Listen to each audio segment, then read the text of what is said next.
చూడండి 6th day ఎట్లా growth వచ్చినాయో చూడండి, ఎలా గ్రీన్గా మారిపోయాయో చూడండి. ఇదైతే మొత్తం కంప్లీట్గా ఫుల్ ఫారెస్ట్ లాగా రెడీ అయింది చూడండి. ఇంకా మనకు పెసర్లు కూడా మన నిన్నటికి ఈరోజు గ్రోత్ చూడండి.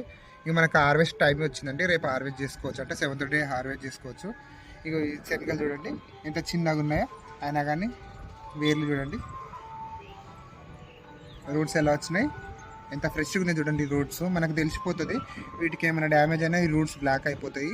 మనం ఇట్లా ఫ్రెష్గా ఉన్నాయంటే రూట్స్ మనకు ఫ్రెష్ అంటే మనకి హెల్తీగా ఉన్నట్టు మొక్కలు.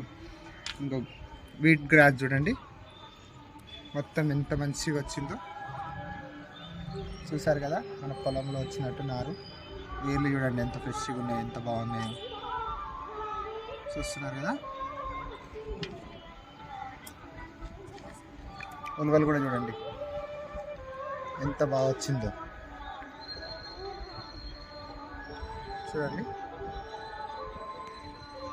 ఇంకా మనం దీనికి ఏం టిష్యూ పేపర్ కానీ ఎలాంటి పేపర్ ఏమి వేయలేదండి. చివరిన జస్ట్ అవంతలు అవే మనకి వచ్చేసినాయి, కింద ఏమి ఉండదు మనకు.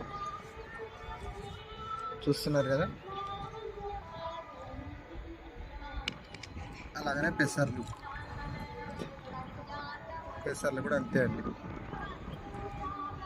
వాటర్ చూడండి, వాటర్ ఎంత నీట్గా ఉన్నాయో. వాటర్ నేను ఎందుకంటే వెదర్ డైలీ వర్షమే పడుతుందండి, మస్తు వెదర్ కూల్గా ఉంది. వీటికి డ్రై కూడా కాలేదు అసలు, మస్తు చల్లగా మస్తు కూల్గా ఉంది కాబట్టి మనకు వాటర్ స్ప్రింకిల్ చేయని అవసరం లేదు.